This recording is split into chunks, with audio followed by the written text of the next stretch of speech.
Info Télévision, c'est votre télé. C'est la télévision du vivre ensemble, votre chaîne de proximité, 24 heures sur 24. Cet homme, c'est un homme que je me suis croisé étant à la ville de Douala, ici à la cité SIC, en 1988, où il m'a demandé le mariage. Arrivé chez lui, il me dit que vraiment, il est déçu parce que il a eu beaucoup de femmes, mais chaque femme qui part chez lui n'accouche pas. Et j'ai demandé vraiment à Dieu de me venir en aide. Et j'ai accouché un garçon avec cet homme. Et pendant que j'étais dans sa maison, l'église que je fréquentais venait me visiter. Les camarades qu'on marchait ensemble venaient à la maison. Mais aucune de ces personnes ne pouvait ni manger ni boire. Parce qu'on me disait que l'homme là, c'est un sataniste.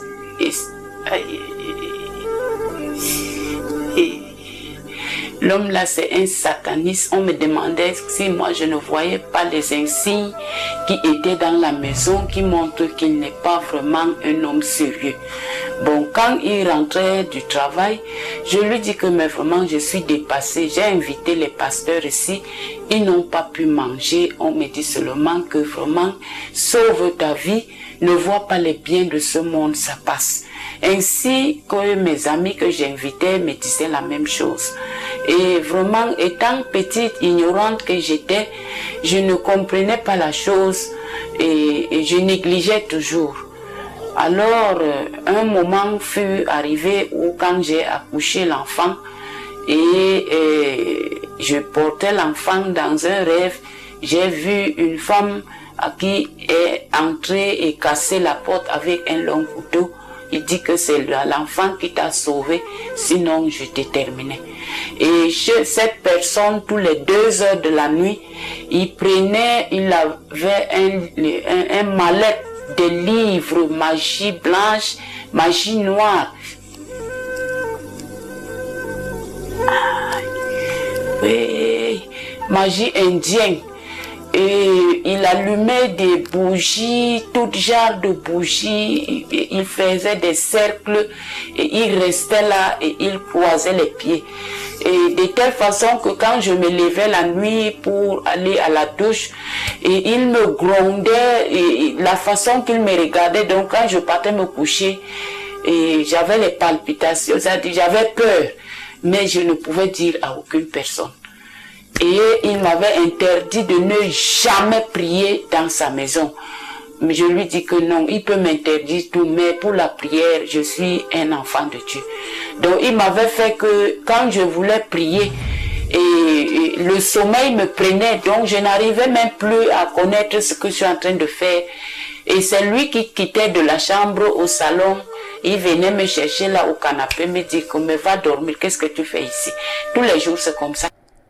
L'univers est l'explosion combinée du temps et de l'espace qui produisit l'existence. C'est dans cette existence qu'on se retrouve tous, comme dans une espèce de carrefour des mystères, carrefour des recherches, carrefour où tôt ou tard nous allons tous nous retrouver pour en apprendre les mécanismes de la connaissance.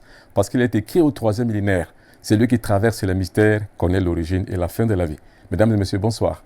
Bonsoir à toutes et à tous. Asseyez-vous confortablement parce que voici sur Info TV, Carrefour des mystères.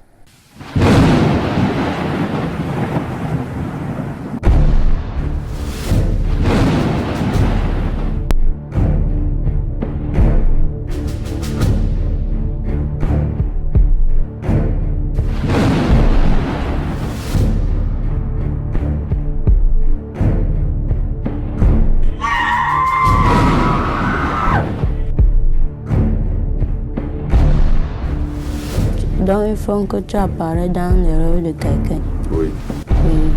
Quelqu'un rêve qu'il est en train de manger la nuit. Alors que ce n'est pas un. Voilà.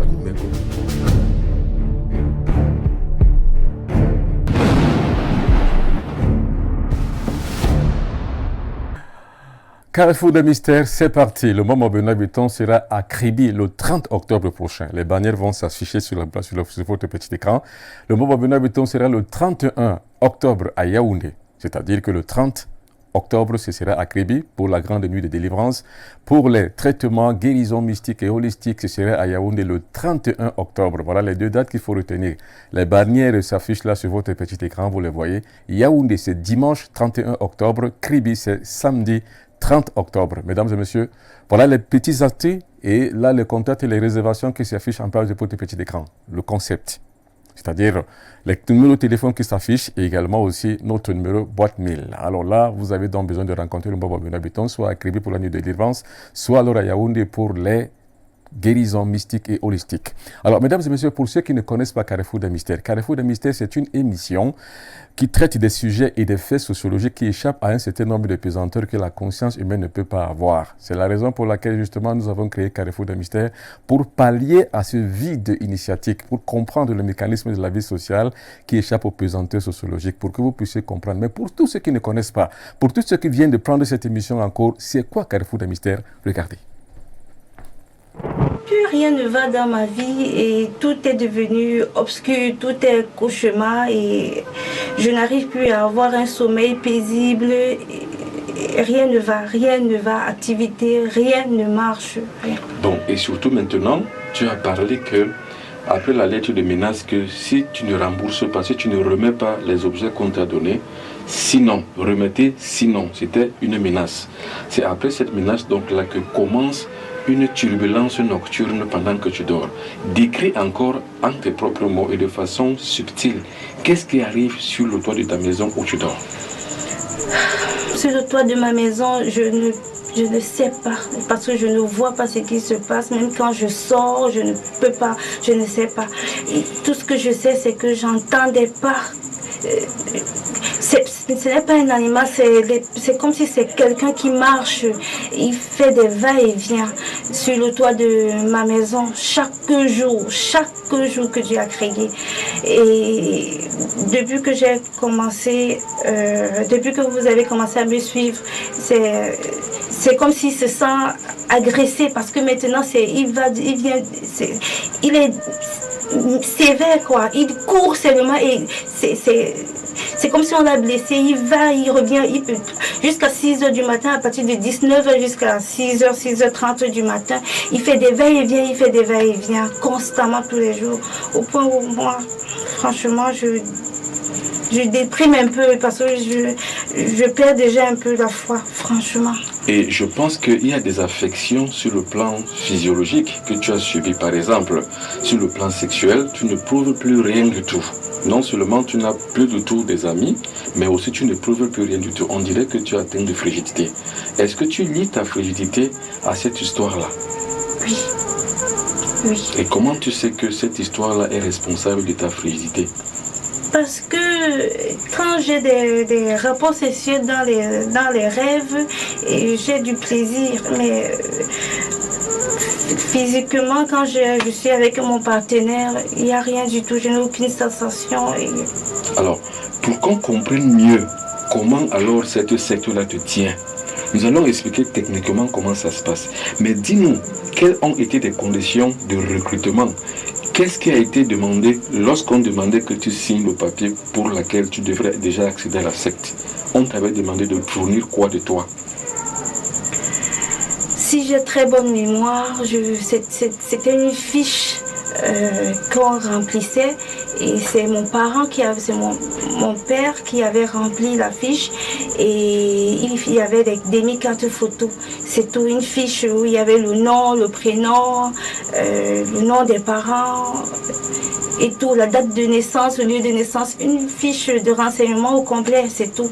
Alors, et maintenant, tu as offert comment? Tu as donné à ton père?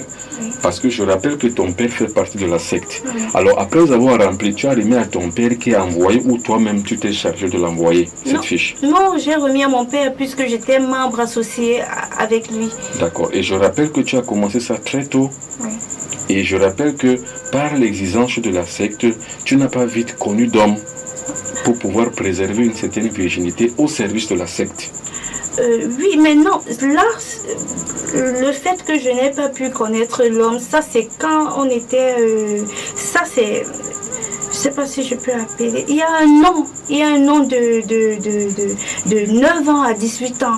Il y a un nom qu'on nous attribue là-bas. Oui. Là, à ce moment-là, on dit qu'on voudrait des filles vierges. Oui. Et à partir de 18 ans, tu es libre d'être membre ou bien de quitter la secte. Et là, c'est en ce moment donc où tu voulais quitter la secte? Non, à 18 ans, mon père a voulu que je devienne membre associé avec lui à l'âge de 18 ans.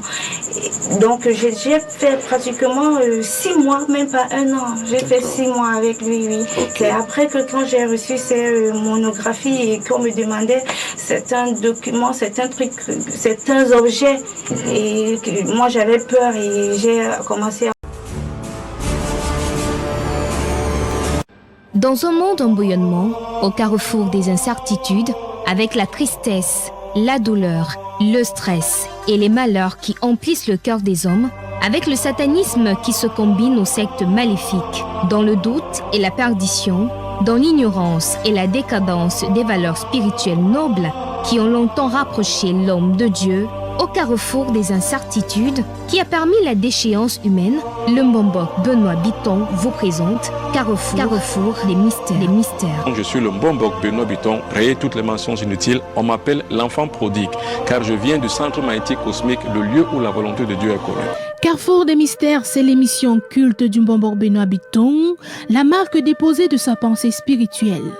C'est une émission interactive qui a pour but de donner la parole aux victimes des forces maléfiques, d'éveiller la conscience du grand public sur les réalités du monde des ténèbres qui échappent aux pesanteurs sociologiques. Et au-delà de ça, le Mbombok s'est offert un bras séculier caractéristique à l'enseignement direct des maîtres initiateurs invisibles. Carrefour des mystères, nous traitons aujourd'hui des loges. Vous avez vu le témoignage de Denise. Attention, je vous rappelle que Denise, ce n'est pas son véritable nom. Nous lui avons donné un nom d'emprunt pour masquer son identité parce que c'est commode. Alors, Denise est victime des loges et des loges occidentales. C'est quoi une loge? Une loge, en général, c'est une secte de personnes qui ont les mêmes visées, les mêmes visions, mais la plupart du temps de façon pernicieuse, c'est-à-dire satanique et destructrice. C'est ça une loge en fait. Les loges occidentales qui ont inféodé toute l'Afrique aujourd'hui, c'est pareil. Et c'est de pareil au même. Les loges sont sectaires, donc sectaires religieuses, sectaires traditionnelles et sectaires philosophiques. Comme c'est le cas de la petite qui témoigne ce soir sur la victimisation de la loge dont elle est montre. Alors aujourd'hui, nous allons donc traiter tous les sujets qui concernent les loges, afin que vous soyez en prévenu, pour que vous ne soyez pas victime comme les victimes que vous avez vues ce soir. Alors, victime aussi, une autre jeune fille qui, travaillant dans une entreprise dirigée par les Occidentaux, forcément a été mise à la porte parce qu'elle n'a pas pu obtempérer pour les propositions qu'on lui faisait. Et je rappelle que c'était des propositions indécentes. On écoute son témoignage et on y revient après. Regardez. J'étais dans une société où j'ai travaillé pendant 1 an et quelques mois. Au début, tout allait bien. J'avais un bon salaire. Malgré les multiples propositions qu'on me faisait, je tenais le coup. J'ai tenu jusqu'à près d'1 an. On me faisait des propositions pour les réunions nocturnes. On me dit on va faire une réunion. Il y a une réunion qu'on va faire par exemple à minuit, d'autres au-delà de minuit même, qu'après vers minuit 30 par là, on aura une réunion extraordinaire. Je n'ai jamais accepté de faire ce genre de réunion. Au-delà de ceci, mon chef en entreprise m'a proposé de la sodomie, d'autres chefs aussi m'ont fait des avances. Ils m'ont proposé beaucoup de choses, des choses qui sortaient de l'ordinaire. Donc vraiment, je ne veux même pas me rappeler. Je n'ai même pas l'intention de dire tout ceci ici. Je préfère taire le nom de cette société parce que vraiment, j'ai vécu des choses pas du tout bien. À un moment, j'ai commencé à avoir des mises à pied parce que je refusais les propositions. J'ai eu une baisse de salaire. Malgré tout ça, je tenais. Je tenais jusqu'à... Après 1 an, j'ai commencé à voir que je ne pouvais plus. On m'a proposé un salaire trop bas, vraiment trop bas, parce que je ne pouvais plus joindre les 2 bouts entre payer le transport, me nourrir, payer les soins médicaux. Je ne me voyais plus. après quelque temps, je me suis dit, tiens, même si je quitte la société, même si je quitte l'entreprise, c'est pas ailleurs que ça ira. Je tenais toujours le coup. Un beau matin, j'arrive, c'est le chef qui m'appelle dans son bureau, et puis il me dit, voilà, on a essayé de te retenir, voilà, vraiment, tu es rentable, mais la société a fait ci, la société est en train de faire faillite, on doit devoir se séparer de toi. Je n'ai rien compris, mais en réfléchissant, en remontant, j'ai vu que c'est à cause des propositions qu'on m'a faites. Il m'a proposé des réunions extraordinaires, il m'a proposé il m'a fait la cour, bref, d'autres choses qui sortent de l'ordinaire, proposer des rituels, j'ai jamais accepté. Et puis c'est là où j'ai compris que vraiment dans certaines entreprises, ça vaut pas la peine. Rien n'est pour rien, donc quand vous voyez des hauts cadres là, il faut vous méfier parce que chacun sait comment il a fait pour arriver là où il est. Mais je me suis retrouvée comme ça sans emploi à cause du refus de tout ce qu'on m'avait proposé dans cette société. Vraiment, je suis sans emploi maintenant, c'est déplorable. C'est vraiment déplorable.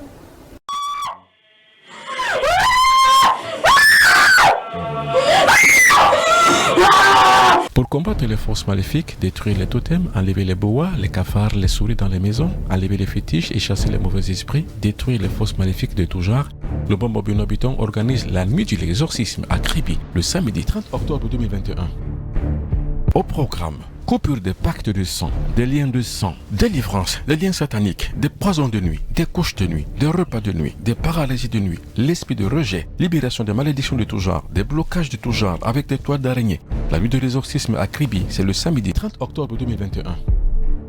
Contact et réservation 677 24 67 96. Boîte mail benoît.bitton@gmail.com. La nuit de l'exorcisme, c'est à Kribi avec le Mbombo Benoît Bitton. Attention, si tu rates ça, tu le regretteras.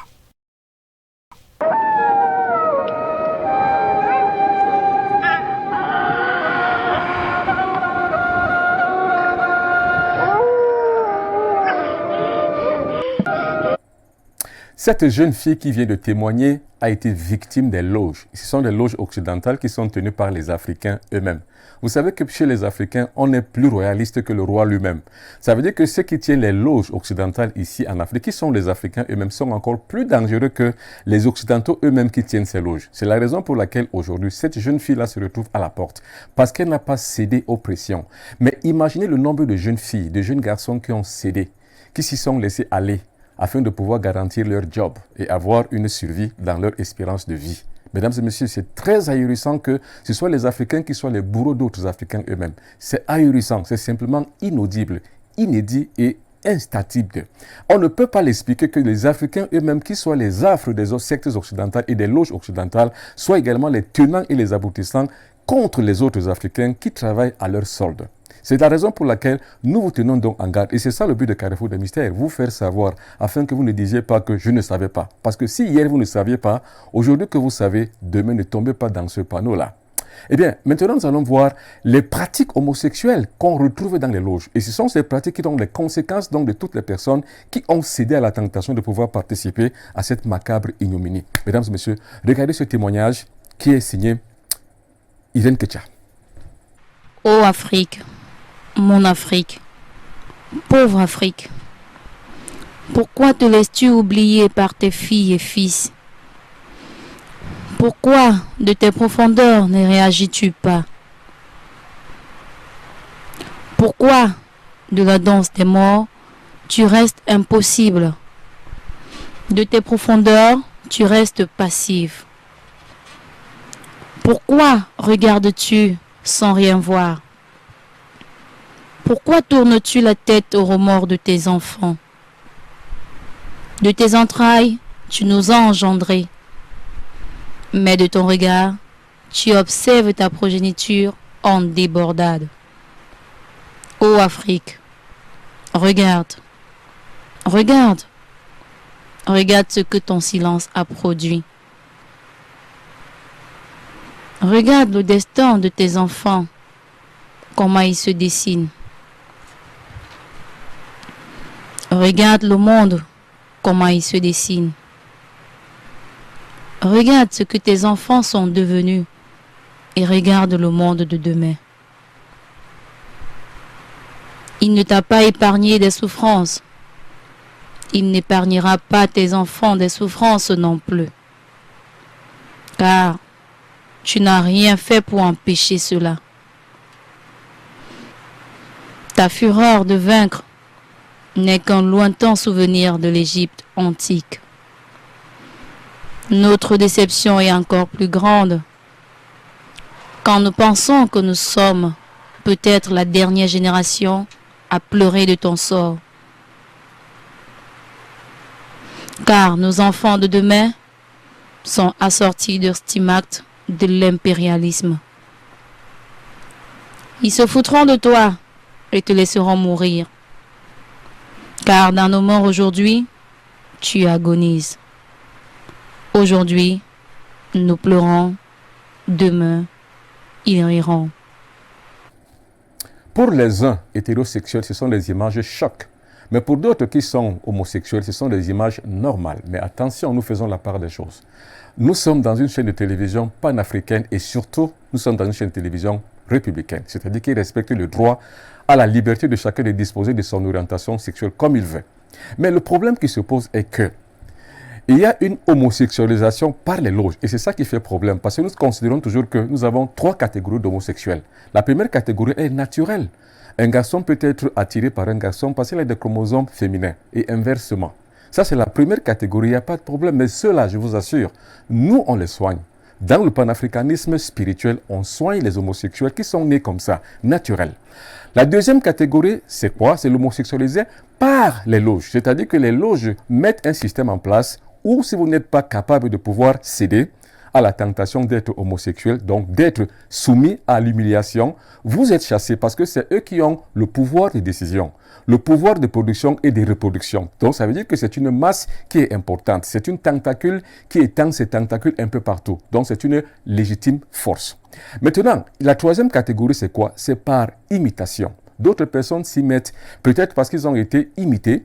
Eux aussi vont imiter les autres afin de pouvoir garantir donc pour eux leur propre fantasme. Donc, la sexualité homosexuelle est fantasmagorique. Elle n'est pas universaliste. Elle n'est encore moins nativiste parce que la sexualité est nativiste. C'est-à-dire, on ne va pas à la sexualité par érotisme, mais on y va par nativisme. Voilà donc le problème.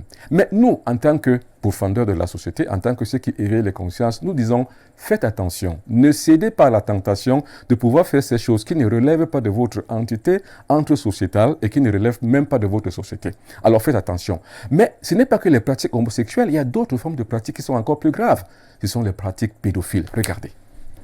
La pédophilie est un acte sordide de gens de petite conscience spirituelle, souvent pratiqué par les pervers qui ont besoin de se faire soigner, soit par des gens des loges qui croient pouvoir décupler un pouvoir par là.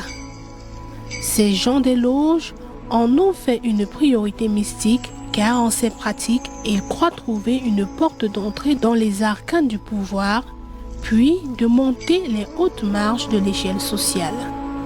L'Afrique en souffre car son enfance est volée et violée.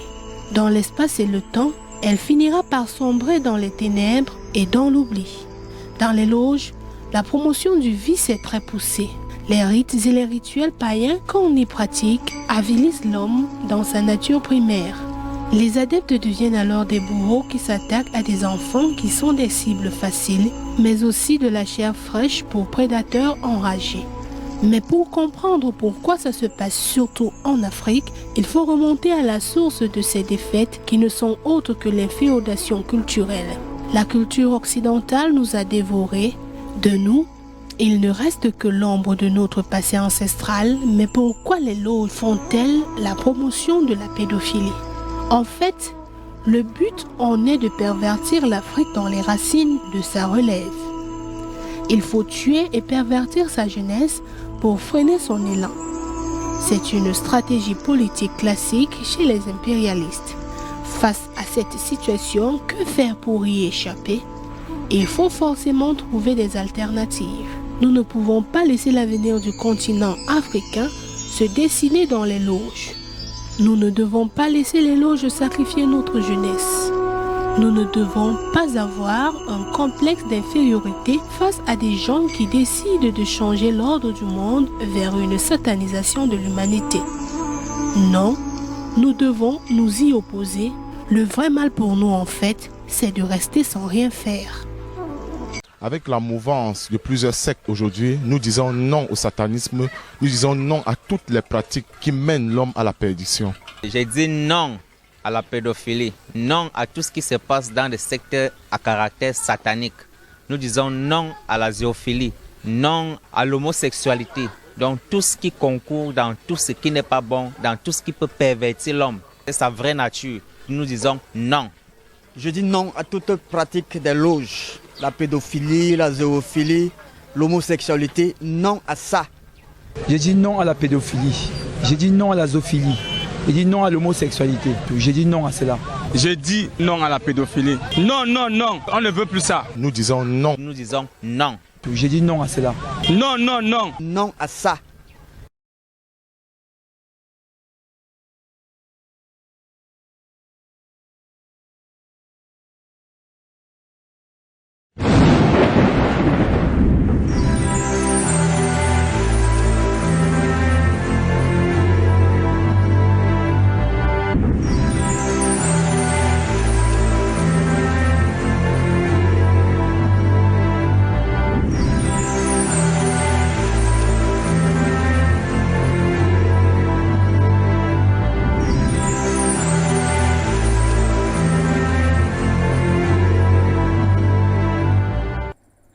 Carrefour des mystères est la toute première émission mystico-spirituelle sur une chaîne de télévision africaine, c'est-à-dire que nous partons des faits sociologiques pour aboutir à la lumière. C'est ça le but de Carrefour des mystères, c'est-à-dire faire savoir.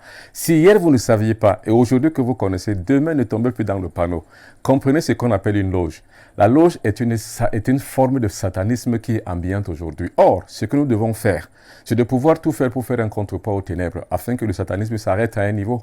Même si nous n'y arrivons pas, mais d'autres générations à qui nous allons passer le flambeau vont continuer à œuvrer pour que le satanisme n'embrasse pas tout le monde négro-africain. En fait, c'est de ça qu'il est question dans Carrefour des mystères. C'est pour ça que ces jeunes gens que vous avez vus ont dit non. Non parce que c'est une nouvelle reconscientisation de la société négro-africaine afin de ne pas tomber dans les panneaux de ceux qui viennent d'ailleurs, parce que l'inféodation culturelle n'a fait que des victimes. Et des victimes et encore des victimes. Vous pourrez encore être des victimes si vous ne faites rien. C'est pour ça que j'ai peur. J'ai peur que nous soyons la dernière génération qui lutte et qui combat contre ces forces maléfiques qui viennent d'ailleurs. J'ai peur que nous soyons la dernière génération qui combat encore, qui fait encore montre d'un contrepoids aux ténèbres. Parce qu'en fait, toutes ces pratiques des loges que vous avez vues sont pernicieuses et relèvent du véritable satanisme, des bas-fonds même de l'enfer. C'est pour ça qu'aujourd'hui, en se levant donc dans la conscience, nous arrivons donc à engranger notre force spirituelle. C'est pour ça que le Mbombo Benoît Bitong a une caravane de spiritualisation du monde. Le 30 août et le 30 octobre prochain, je serai donc à Kribi. Et le 31 octobre, je serai ici à Yaoundé, uniquement avec cette caravane pour parler de la science spirituelle, pour donner donc corps et vie à la spiritualité. Donc, à Yaoundé, ce sera donc le 31 octobre 2021, et à Kribi pour la grande nuit d'exorcisme pour pouvoir détruire tout ce que les maléfices ont fait et ont commis. C'est justement la raison pour laquelle je vais le faire. Mais tout de suite, maintenant, nous allons passer à autre chose, à l'heure de vérité. C'est quoi l'heure de vérité? L'heure de vérité nous montre donc comment on va sortir donc les gens des sectes, ceux qui sont victimes des sectes, sectes maléfiques, sectes sataniques, sectes philosophiques, sectes religieuses, comment les sortir donc de l'ornière de la pesanteur qui pèse sur eux. C'est de ça qu'il est question dans l'heure de vérité. Regardez. L'heure de vérité. Bienvenue dans le monde obscur des sociétés secrètes. Pour mieux vous informer sur les mystères cachés, ainsi que ceux qui les détiennent, l'heure de vérité qui retrace les dits et les non-dits mystiques de la société africaine et d'ailleurs. Les confréries occultes existent depuis des millénaires. Leurs membres sont parmi nous. Ils sont partout. L'heure de vérité pour mettre en lumière les vicissitudes et pratiques dénoncées pour dévoiler les clichés qui font entaille à la connaissance universelle. L'heure de vérité, c'est pour donner l'alerte, pour signaler, pour dénoncer, mais surtout pour faire établir la vérité en temps et en heure avec des invités de marque de tous bords. Mystiques, spirituels, guides traditionnalistes, gnostiques et bien d'autres encore. l'heure de vérité. Bienvenue dans le monde obscur des sociétés secrètes.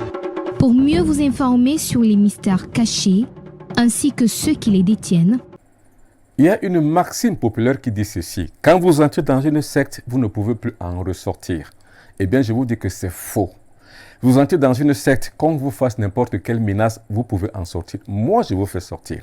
La délivrance de cette jeune fille que je vais faire tout de suite est une victime de loge occidentale. Je vais l'en sortir. Regardez la méthodologie que je vais utiliser par l'hypnose. L'hypnose est une pratique spirituelle que nous connaissons depuis des millénaires égyptiens. C'est la raison pour laquelle je perpétue cela dans la conscience négro-africaine pour que dans les pratiques spirituelles africaines, vous comprenez que les pratiques comme l'hypnose faisaient partie de notre entre sociétal et social. C'est la raison pour laquelle c'est une femme qui est victime d'une secte à caractère satanique qui vient de l'Occident. Je vais la libérer. Regardez. l'exorcisme selon le Mbombok. Bloquer encore. Je vais la bloquer. C'est elle qu'on avait choisi dans le groupe. C'est elle qu'on avait choisi. C'est elle. C'est hommage, ça. Elle dit qu'elle a lancé. Elle n'a pas lancé. Il enseigne, il professe. Il y a les esprits de l'eau, les esprits de feu, les esprits de la terre et les esprits de l'air. Et apporte un éclairage parfait sur les méthodes de délivrance de la sorcellerie jamais dévoilée jusqu'ici. Il y a par exemple la persuasion hypnomaïtique, il y a la fascination hypnomaïtique, il y a l'hypnose, et il y a aussi l'hypnotisme. Toute pratique ici d'exorcisme mineur ne peut pas marcher. Ça veut dire si on impose les mains sur elle, si on dit au nom de Jésus, au nom de ceci, au nom de tout puissant, ça ne peut pas marcher. L'exorcisme selon le Mbombok pour apprendre, comprendre, savoir tout sur la pratique de l'exorcisme. L'exorcisme n'est pas une profession. L'exorcisme, c'est un art spirituel et mystique qu'on atteint par l'évolution et par la progression sur le sentier de l'initiation spirituelle. Je n'utilise rien, mes mains sont simples et saines. Je plonge simplement mon regard dans le ciel. L'exorcisme selon le Mbombok, c'est un recueil pratique des grandes recettes tirées des documents akashiques, la grande bibliothèque de l'univers. Pourquoi on vous dit toutes ces choses? Pour que vous compreniez la réalité et la valeur spirituelle d'un exorciste. Parce qu'on vous a tellement menti, on vous a tellement dit des choses, on vous a tellement montré des choses, les gens ont imposé les mains sur les gens, les gens ont chuté, ils ont eu une sensation et un sensationnel, ils ont produit cela dans les médias, ils ont trompé les gens, maintenant la récréation est finie, on montre les vraies choses, regardez-moi.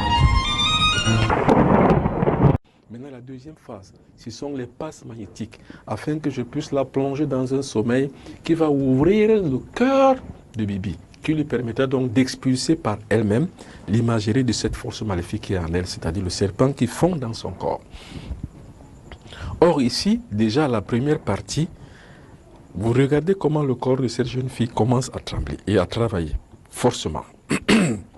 Maintenant, je commence par les passes magnétiques. Les passes magnétiques ne sont autre chose que les mains magnétiques de l'exorciste. Ce sont ces mains magnétiques qui travaillent. Rien d'autre ne travaille. C'est le pouvoir en action ici.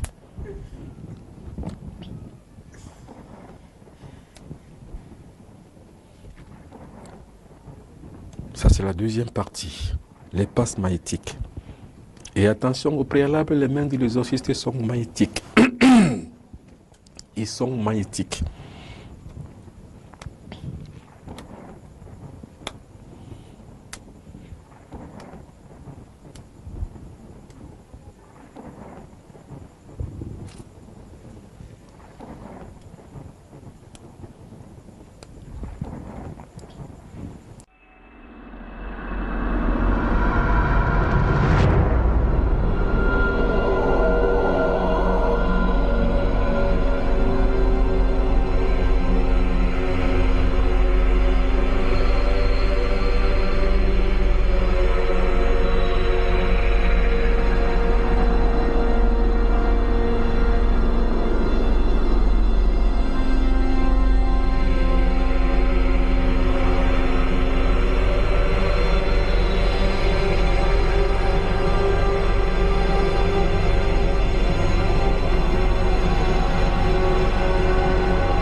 Le principe de l'hypnose est qu'on suspend d'abord la conscience, c'est-à-dire que la conscience est corticale, elle est liée à nos 5 sens.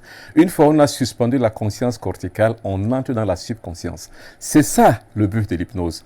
L'hypnotiseur que je suis, je fixe la conscience de cette jeune fille que vous avez vue afin de pouvoir mettre maintenant en lumière sa subconscience. Et dans sa subconscience, je fais ce qu'on appelle des suggestions, c'est-à-dire que je lui dis quoi faire exactement. C'est-à-dire que j'enlève toutes les stigmates de la secte et de la loge qu'on lui a mise et qui se morfondent en elle comme un serpent. C'est de ça qu'il est question. Qu'est-ce que je fais donc? Je n'utilise pas de sacramentaux. Je n'utilise pas une croix, une Bible ou alors, je ne sais pas moi, un chapelet ou n'importe quoi. Non, j'ai rien avec moi. Je n'ai que mes mains de l'hypnotiseur, à la base qui sont très magnétiques. Donc, qu'est-ce que je fais? Je la plonge donc dans un sommeil hypnotique afin que sa subconscience elle-même travaille, donne de la voix à sa conscience pour qu'elle puisse se sentir libérée. Et c'est ce que je fais en troisième partie. Regardez. La troisième phase, c'est ça. Nous avons immobiliser la victime. Maintenant, qu'est-ce qu'il faut faire? Il faut chasser. Or, pour chasser donc maintenant, toujours, pas de sacramentel, rien du tout, seulement avec les mains. Vous regardez donc maintenant la victime.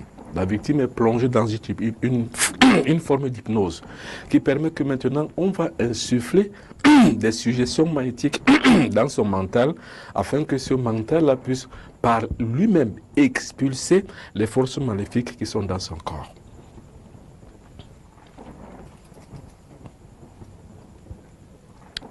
Sors de là. Expulser son pouvoir. Sors de là et expulse son pouvoir par toi-même. C'est-à-dire qu'au fond de toi-même, tu agis pour pouvoir détruire la force maléfique qui est dans son corps. Alors, maléfice, qui que tu sois, sors de ce corps par l'inflexion de la propre âme de Bibi afin que ton pouvoir cesse dans son corps.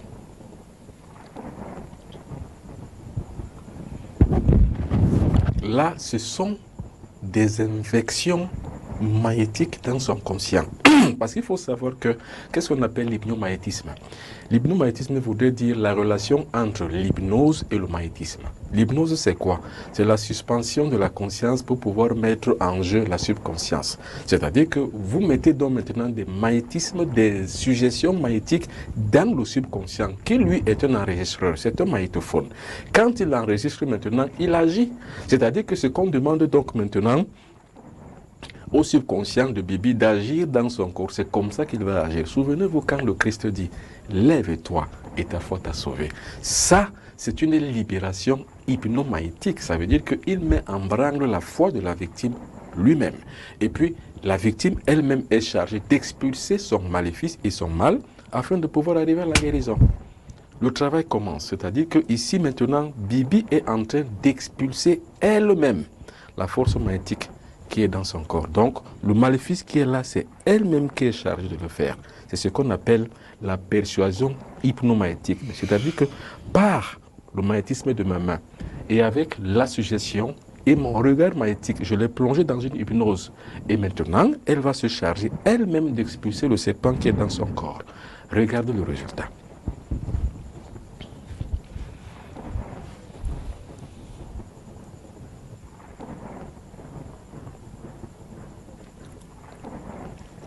L'exorcisme selon le Mbombok. Bloquer encore. Tu veux la bloquer. C'est elle qu'on avait choisi dans le groupe. C'est elle qu'on avait choisi. C'est elle. C'est Manusa. Oh Manusa. Oh Manusa. Elle dit qu'elle a lancé. Elle n'a pas lancé. Il enseigne, il professe. Il y a les esprits de l'eau, les esprits de feu, les esprits de la terre et les esprits de l'air. Et apporte un éclairage parfait sur les méthodes de délivrance de la sorcellerie jamais dévoilée jusqu'ici. Il y a par exemple la persuasion hypnomagnétique, il y a la fascination hypnomagnétique, il y a l'hypnose et il y a aussi l'hypnotisme. Toute pratique ici d'exorcisme mineur ne peut pas marcher. Ça veut dire si on impose la main sur elle, si on dit au nom de Jésus, au nom de ceci, au nom de tout puissant, ça ne peut pas marcher. L'exorcisme selon le Mbombok pour apprendre, comprendre, savoir tout sur la pratique de l'exorcisme. L'exorcisme n'est pas une profession. L'exorcisme, c'est un art spirituel et mystique qu'on atteint par l'évolution et par la progression sur le sentier de l'initiation spirituelle. Je n'utilise rien, mes mains sont simples et saines. Je plonge simplement mon regard dans le ciel. L'exorcisme selon le Mbombok, c'est un recueil pratique des grandes recettes tirées des documents akashiques, la grande bibliothèque de l'univers. Pourquoi on vous dit toutes ces choses? Pour que vous compreniez la réalité et la valeur spirituelle d'un exorciste. Parce qu'on vous a tellement menti, on vous a tellement dit des choses, on vous a tellement montré des choses, les gens ont imposé les mains sur les gens, les gens ont chuté, ils ont eu une sensation, rien sensationnel, ils ont produit cela dans les médias, ils ont trompé les gens, maintenant la récréation est finie, on montre les vraies choses, regardez-moi.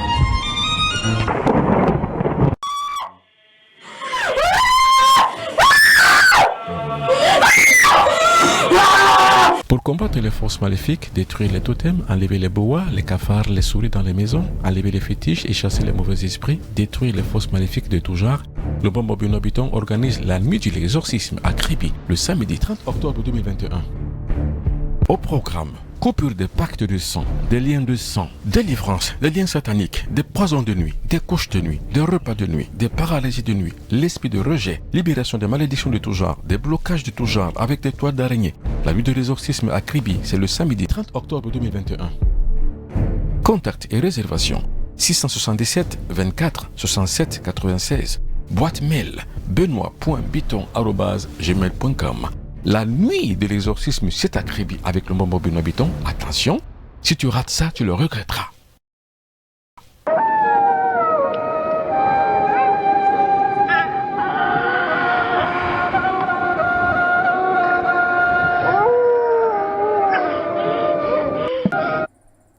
Vous avez vu la délivrance par la persuasion hypnomaïtique. Sans doute vous vous posez la question de savoir, mais qui est le Bombo Beno Biton? Est-ce un sorcier? Est-ce un mystique? Est-ce un spirituel? Est-ce un sataniste? Tout y va de tout genre et chacun peut y arriver avec sa propre conception. Faites-vous une idée de ce que je suis. Mais ce que je suis en réalité, c'est un objecteur de conscience, c'est-à-dire celui qui révèle la conscience des autres pour leur montrer, non, reculez les barrières des mystères, parce que quand vous reculez les barrières des mystères, vous aboutissez à la connaissance. Donc je suis un éveilleur de conscience afin d'aboutir à la connaissance. Parce qu'en fait, s'il y a une chose qu'on appelle la croyance, ça peut être bien pour ceux qui croient que Dieu existait et là au ciel il y a un sauveur. C'est leur problème, c'est leur droit. Mais pour tous ceux qui veulent dépasser un peu cette conception des choses, aller dans le sens de la connaissance, ils vont peut-être, et de plus en plus, dans la science, reculer et repousser les barrières et les limites de leur mystère, afin de pouvoir parvenir maintenant à l'éveil de la conscience et d'aboutir à la véritable connaissance, afin d'atteindre leur liberté. Parce que quand vous avez la connaissance, vous êtes libre, mesdames et messieurs. Mais si vous êtes encore dans l'ignorance, c'est-à-dire que braqué dans la croyance, qu'elle soit religieuse, traditionnelle ou alors philosophique, mais alors là, vous êtes victime d'un esclavage mental. Karl Marx a dit, seule la force maléfique permet à l'individu de pouvoir s'émouvoir dans les bas-fonds de sa conscience. Mais les forces spirituelles, celles qui libèrent l'individu, lui permettent d'arriver donc à la conscience subliminale, qui est la conscience du bien, de la communauté des biens. C'est-à-dire que pour tout ce qui est bon, pour tout ce qui est bien, cela participe à l'éclosion d'une véritable corps de sciences spirituelles qui permet que toute l'humanité, à partir des diversités, puisse arriver à l'universalisme. C'est ça qui est la vérité, comme disent mes amis ivoiriens. Alors, mesdames et messieurs, pour que vous compreniez encore mieux, c'est qu'au 3e millénaire, ce que tu fais, montre-le. Ce que tu dis, démontre-le. C'est pour ça que je vous ai montré toutes ces choses. Mais ça ne relève pas d'une marque de différence extérieure que je voudrais que vous fassiez que je suis fort. Non, c'est pas ça. Je n'ai pas besoin de ça pour pouvoir exister. Pour pouvoir exister, j'existe par la reconscientisation des masses critiques négro-africaines. C'est la raison pour laquelle je vais vous montrer toutes ces choses-là. Mais maintenant, nous avons dit que nous avons vu des victimes des loges occidentales, des loges sataniques, des loges pernicieuses. Mais c'est quoi une véritable loge ? Alors, c'est un cadre qui permet que les individus puissent avoir la véritable conscience, la véritable connaissance qui leur permet de pouvoir se départir de leur propre ignorance et d'aboutir à la lumière. Donc, c'est la luminescence de la conscience qui participe donc à l'éclosion d'un véritable corps de sciences spirituelles, comme je le disais, négro-africaine, partie donc d'une loge. J'en ai créé une qu'on appelle la loge bleue. Regardez. L'un des grands principes d'un maître spirituel est la connaissance de la vérité, la royauté de la lumière et la probité de l'amour. Lumière, amour, vérité, c'est le triangle de l'essence, celle qui permet à l'individu, avec la lumière, de pouvoir voir le monde tel qu'il est, avec l'amour, de pouvoir consentir à la loi de l'attraction universelle, et avec la vérité, de pouvoir avoir la vérité telle qu'elle, dont l'existence de la chose telle qu'elle. Voilà les principes clés des maîtres divins. Une fois investi de ce type de réalité cosmique, le maître a le devoir de transmettre à la prospérité les grandes vertus de l'enseignement universel. L'enseignement universel est la clé qui ouvre la porte à la connaissance, c'est-à-dire qu'à l'action humaine, à l'élévation de sa propre conscience, jusqu'au divin, jusqu'à atteindre son propre génie. D'où les 3 valeurs clés, lumière, amour, vérité, sont les raisons réelles qui permettent à un individu de pouvoir avoir l'acquis qui lui permet de pouvoir transmettre une transmission qui vient de la paroi de la connaissance que lui-même il a acquis et de la paroi de la conscience de laquelle lui-même se révèle. C'est ça qui est la vérité. Le propre d'un enseignement est d'abord mystique, c'est-à-dire celui qui permet aux aspirants de développer leur propre pouvoir intérieur. L'enseignement mystique que je donne dans la loge bleue est un enseignement qui permet à l'individu de pouvoir développer en lui les pouvoirs latents, dont les pouvoirs qui sommeillent encore dans ses centres moteurs. C'est son énergie potentielle, c'est lui qui est son pouvoir véritable et réel. Un pouvoir qu'on ne confère pas et qu'on ne donne pas par transmission, mais un pouvoir qu'on développe en soi. C'est ça le propre d'un enseignement dans une loge, surtout la loge bleue de laquelle moi-même je me révèle comme étant un véritable initié. Ensuite, d'accéder aux sphères de plus en plus hautes des fréquences supérieures. L'enseignement de la loge bleue est aussi spirituel, c'est-à-dire que celui qui permet à l'individu de pouvoir accéder de sa conscience vers les fréquences les plus élevées. Les fréquences les plus élevées où il converse avec le génie, c'est-à-dire qu'il atteint son propre génie, celui qui lui permet de pouvoir voir et lire le divin avec les yeux de la tête et aussi avec les yeux du cœur. Cette double réalité mystique et spirituelle est la base de la formation d'une loge. Bombok, c'est quoi une loge ? Une loge est un cadre de vie, est un cadre de conscience, est un cadre d'évolution et d'élévation spirituelle qu'un groupe d'individus ayant reçu la même éducation, voyant les choses de la même façon et regardant vers la même direction vont se retrouver et pouvoir maintenant conférer à cette découverte-là aux pratiques qui vont lier par rapport après. C'est-à-dire qu'à un culte divin, à un culte de spiritualité, à un culte mystique et à des tradis conventions qui permettent de pouvoir avancer toute l'espèce ensemble. La loge, en l'occurrence, c'est ce à quoi nous parlons dans cet élément. Il s'agit d'une loge que vous avez créée, Mbombok, celle que vous avez mise sur pied, dont la fondation se trouve à Dassa, au Bénin. C'est la loge bleue. Parlez-nous-en un peu, maître. La loge bleue que j'ai créée est une loge de spiritualité mystique et spirituelle qui permet aux individus de pouvoir avoir le secret du temple. C'est-à-dire que le secret du temple qui leur permet de pouvoir conférer au pouvoir existentiel, le triangle montant, et au pouvoir essentiel, le triangle descendant. Les deux triangles s'enchevêtrant sur le perron même de la vie permettent aux individus, aux aspirants, aux initiés, aux templiers de pouvoir conférer à un pouvoir divin et à élever leur conscience vers la hauteur sacrée où la conscience divine seule parle avec l'être humain. Bon, vous nous dites l'importance d'avoir créé cette loge. Dites-nous en quoi elle est si importante pour nous et comment faire pour y accéder. Pour accéder à la loge bleue, laquelle je viens de mettre sur pied et que je viens justement de consentir à Paris, il faut avoir une compréhension mystique, spirituelle de la chose et de les questions humaines. C'est-à-dire qu'il faut avoir à ouvrir les canaux de sa conscience afin de comprendre le langage initiatique. Sinon, on ne peut pas accéder à une loge parce que le langage sera différent et le langage sera étranger. Pour que vous puissiez donc accéder à la loge bleue, il faut que vous ayez donc déjà passé par le péristyle, la classe préparatoire qui permet que vous avez déjà tout compris. Maintenant, par cooptation, vous accédez donc à la loge bleue. Ça y est. C'est donc une formation qui est proposée. C'est-à-dire que ce que vous me voyez faire, ne vous dites pas que vous allez le faire du jour au lendemain. Et n'essayez même pas de le faire. Ne tentez même pas de le faire sous forme peut-être de pouvoir exécuter ce que vous avez vu à la télévision. Non, ne le faites pas au risque et péril de votre vie et de celle des autres. Donc, formez-vous. C'est pour ça que j'ai mis en place cette formation des guerriers de la flamme bleue. Regardez. Ça y est, la formation est lancée. Le but est de créer une loge unie des guerriers de la flamme bleue de par le monde. Cette formation est un art pratique d'utilisation des forces de la nature pour des opérations de grande envergure. Ça y est, la formation est lancée. Nous avons commencé la formation. J'ai commencé à former les prêtres, les prêtresses, les rois et les reines de la flamme bleue. Ceux qui sont chargés de pouvoir garantir une procession ou un process de spiritualité chargé de détruire les forces maléfiques, c'est-à-dire de faire un contrepoids aux ténèbres. Donc, les milliers de personnes, d'hommes et de femmes sont déjà acquis et rompus à la tâche afin de pouvoir garantir pour les autres, pour la survie de l'espèce, un bien-être physique, spirituel, émotionnel, mental. Déjà implantée en Europe, au Canada, aux États-Unis et en Afrique, cette formation a pour but de former les hommes et les femmes de bonne volonté capables de faire un contrepoids aux ténèbres. Faire un contrepoids aux ténèbres relève de la connaissance. Si vous n'avez pas la connaissance, vous ne pouvez pas. C'est pour ça que tout ce que je fais à la télévision, ne le reproduisez jamais chez vous parce que vous n'avez pas la connaissance. C'est-à-dire que c'est au risque et au péril de vos vies que vous allez vous attaquer à des forces maléfiques parce que vous me l'avez vu le faire. Je vous dis donc et je vous le garantis qu'il faut une formation pour y arriver. Cette formation, je la donne directement, parce que l'initiation n'est pas par voie épistolaire, par voie, on va dire, virtuelle, mais la connaissance se transmet de maître à disciple. Alors, cette connaissance de la flamme bleue, j'ai commencé à la transmettre aux disciples. Leur véritable mission est de faire barrage à la progression du satanisme dans le monde négro-africain. La véritable mission des hommes et des femmes des guerriers de la flamme bleue, c'est de faire une garantie sur la lutte qu'on fait contre les forces du mal. Il faut savoir aujourd'hui que le satanisme est un bien, dont les guerriers de la flamme bleue sont actés à travailler contre le satanisme et contre la progression du satanisme dans le monde négro-africain. D'où ils devraient donc faire un contrepoids aux ténèbres. Ils guérissent, ils détruisent les barrières du mal et agissent partout où le besoin se fait sentir. Maintenant, vous comprenez que la formation est lancée, c'est-à-dire que c'est à vous aujourd'hui de pouvoir vous former. Ce n'est pas à moi d'entrer dans votre conscience pour pouvoir le faire, c'est à vous de vous former. Ne dites pas que je ne savais pas, parce qu'en fait, maintenant, vous savez que la formation est là. Ne brûlez pas les étapes. Il y a des gens qui m'écrivent la plupart du temps, croyant que j'ai une banque d'argent, me dire, bon, je vais devenir riche. Croyant que je vais leur faire devenir riche par des, je sais pas moi, par des flammes, des sortes de baguettes magiques. Mais non, ça n'existe pas, les baguettes magiques. Ce n'est que dans les rêves et dans les antiquités qu'on en croyait. Aujourd'hui, n'y croyez pas, il n'y a pas de baguette magique qui va vous faire rendre riche. C'est le travail. Maintenant, vous pouvez utiliser certains supports qui vous permettront de pouvoir arriver donc à avoir la conscientisation que vous avez vis-à-vis des fréquences supérieures qui peuvent diriger l'expérience de votre vie. C'est de ça qu'il est question dans une véritable loge. Je ne parle pas de loges sataniques et des loges occidentales qui viennent pour pervertir les négro-africains. Je parle de véritables loges calquées sur le modèle des anciens et antiques égyptiens du temps des pharaons, afin de pouvoir mettre en lumière aujourd'hui et en exergue la spiritualité négro-africaine. Maintenant, comment fonctionne cette loge que j'ai mise sur pied? Regardez.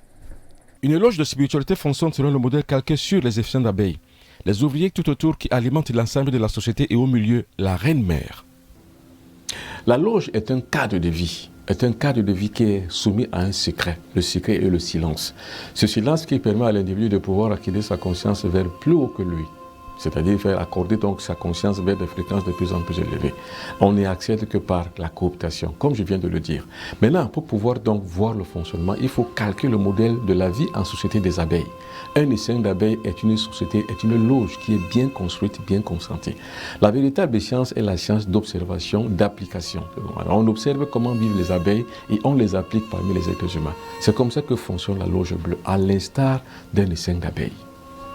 La phénoménologie de cette organisation repose sur le travail de tous en chaîne. Chaque membre rompu à la tâche pour le fonctionnement de toute la société. Dans une loge, chaque membre est consenti à une tâche bien spécifique. C'est-à-dire que chacun a un sphragisme qui lui permet de marquer de sa présence, de marquer de sa force, de marquer de son pouvoir pour la communauté de tous ceux qui vivent dans la loge. C'est-à-dire que pour conserver et consentir à la loi cosmique qui doit s'accomplir pour un peuple, pour une société, pour une communauté. C'est justement de là que part l'idée de créer donc une loge qui permette que les négro-africains puissent se retrouver dans un cadre spécifique où tous voient la même chose, vont dans la même direction et cultivent ensemble la même conviction pour pouvoir garantir à leurs espèces et à la survie de leur postérité une véritable loge de connaissance. Dans sa structure templière, la loge bleue fonctionne pour l'accomplissement d'une loi du genre cosmique, c'est-à-dire les ouvriers tout autour qui gravitent autour d'une reine.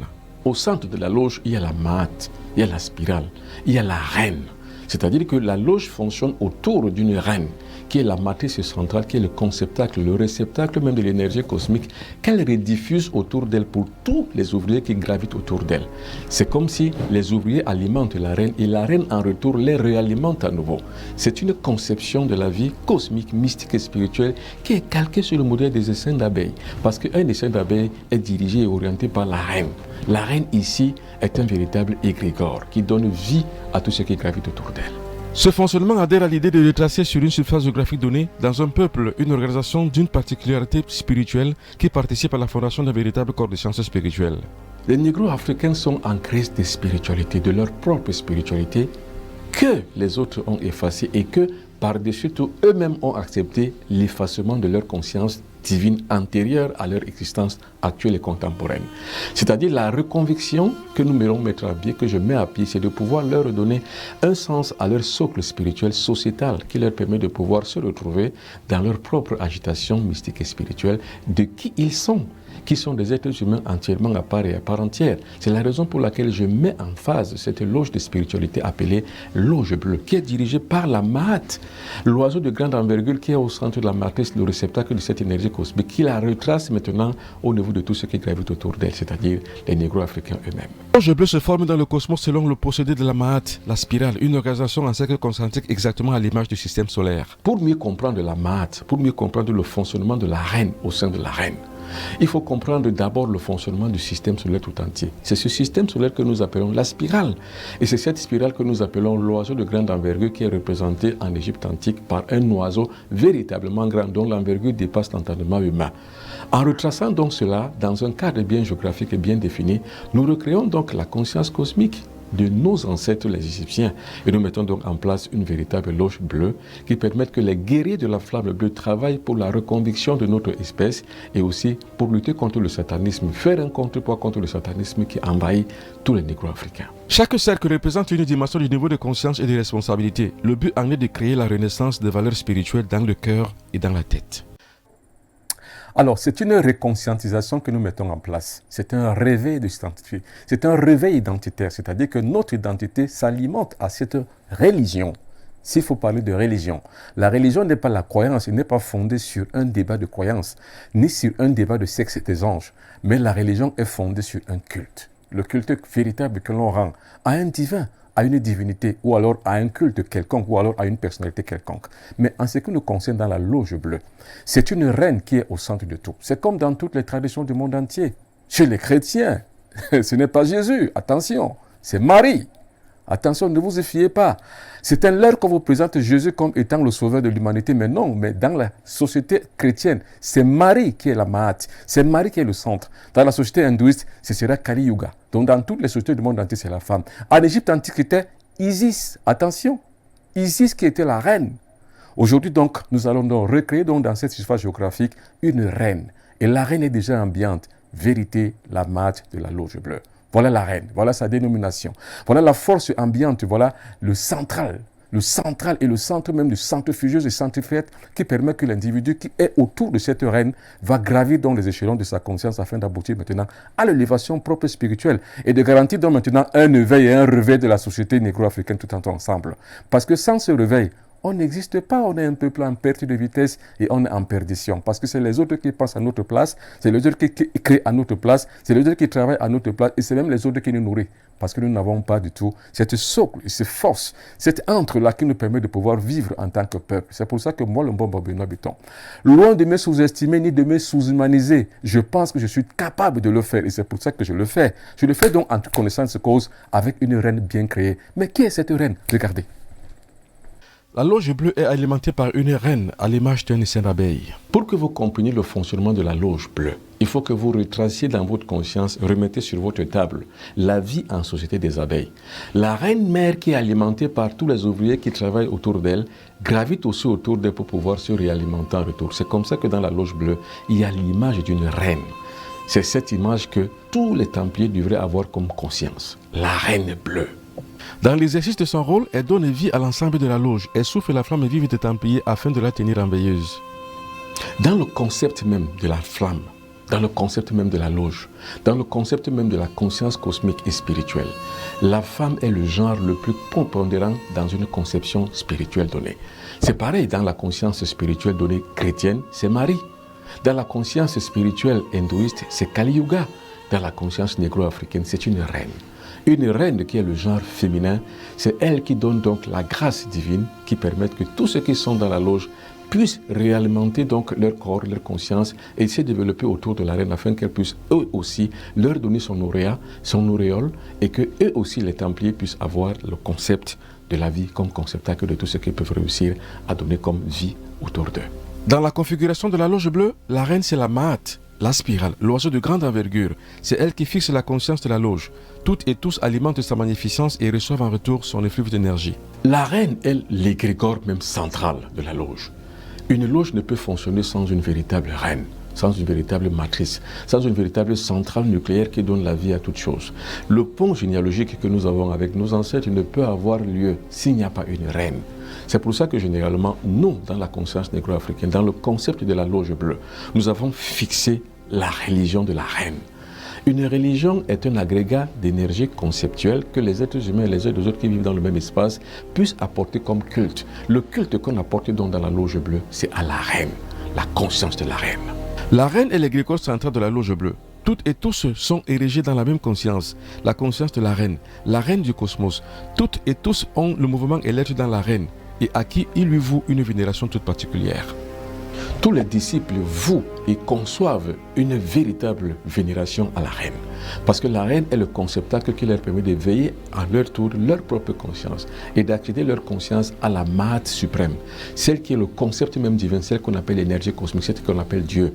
La volonté de Dieu qui doit s'accomplir sur tous les membres de la loge, mais au moyen d'une reine qui permettra de libérer non seulement les consciences de toute la nationalité, de toute la conception et la conscience négro-africaine, mais aussi de pouvoir éveiller dans la conscience nationale et souveraine africaine une véritable illumination qui permet que chaque individu qui vit dans cette loge-là peut arriver à concevoir une véritable vie pour la postérité.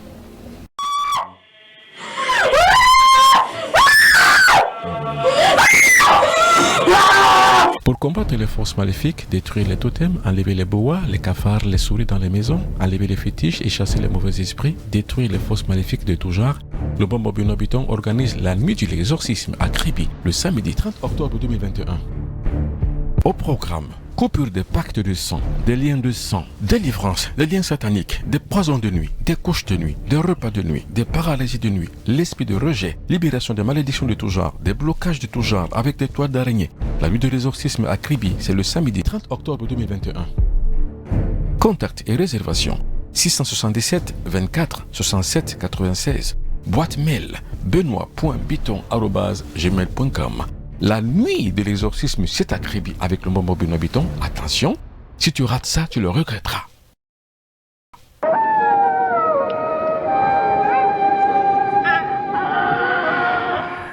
À beau mentir qui vient de loin, toutes les loges que les Occidentaux vous ont apportées sont des loges pernicieuses et négatives. Toutes les religions sont pernicieuses et négatives. J'ai toujours pensé ceci et je l'ai toujours dit chez tous les négro-africains. Si l'Occident voyait en le christianisme et en les loges quelque chose de très bien et de très fondamental, il ne vous l'aurait jamais donné. Jamais. La preuve, la technologie qui peut vous sauver, ils ne vous la transféreront jamais. Jamais de la vie. Alors, négro-africains, qui que vous soyez, où que vous soyez, je ne vous dis pas que je m'érige en votre maître. Je ne peux pas avoir cette prétention-là, mais je réveille simplement votre conscience. Je sonne le glas en vous disant ceci. Si vous ne vous réveillez pas, c'est quand il sera tard que vous aurez compris que vous avez été dupé depuis des siècles. Parce que vos ancêtres ont fait ce que vous faites aujourd'hui. Mais vos arrière-arrière-ancêtres n'ont pas fait ce que vous faites aujourd'hui. Ils ne se sont pas laissés berner par les autres. Ils sont morts. Ils ont été torpillés et cloués au pilori de l'histoire. Mais vous, aujourd'hui, vous ne vous laissez pas engluer par leur conscience. C'est-à-dire que vous n'êtes pas dans la caisse de résonance de ce que vos ancêtres furent. Vous êtes simplement aujourd'hui dans le contemporanisme qui vous donne donc droit à pouvoir être ignorant et ignoble dans votre conception des choses. Mais moi, le bon Bobina Béton, je ne me sous-estime jamais. Je ne me sous-analyse jamais. Je suis un être humain entièrement à part et à part entière. Haut dans ce galon et tête sur les épaules, je pense que j'apporte une solution. Parce que, en tant que philosophe, je ne dénonce pas gratuitement. Je dénonce mais en apportant une alternative. L'alternative que j'apporte donc, c'est que j'ai créé une loge qu'on appelle la loge bleue. Vous voulez vous former? Venez à moi. Vous voulez continuer dans les errances? Allez-y, vous êtes libre. De toute façon, ce qui nous garantit, nous, êtres humains, c'est le libre arbitre. Chacun fait ce qu'il fait. Chacun fait ce qu'il veut. Mais ce qui est sûr, c'est que n'oubliez pas que si hier vous ne le saviez pas, que vous fassiez toutes les choses dans l'ignorance, aujourd'hui que vous savez, sortez de l'ignorance, mesdames et messieurs. C'est ici que prend fin cette nouvelle édition de Carrefour des Mystères sur Info TV. Si vous n'avez pas été satisfait, dites-le nous, on va s'améliorer. Mais si vous avez été content de ce qu'on a fait ce soir, sachez une seule chose, on n'a pas dit pour nuire, on n'a pas fui taire pour pouvoir plaire. Ce qu'on a dit, c'est pour dire la vérité. Mesdames et messieurs, chaque jour est une vie. Je suis le bon Bobina Biton, je retourne donc au centre magnétique cosmique, d'où je vous reviendrai dimanche prochain, toujours avec le même plaisir. D'ici là, restez scotchés sur le programme d'Info TV. Au revoir, bye bye et à dimanche prochain. Au revoir.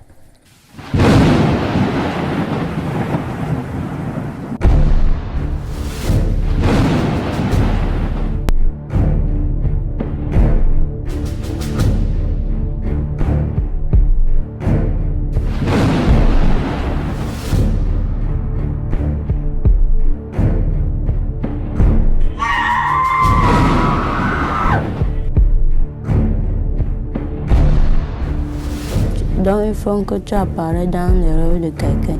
Oui. Quelqu'un rêve qu'il est en train de manger la nuit. Alors que ce n'est pas un peu. Voilà.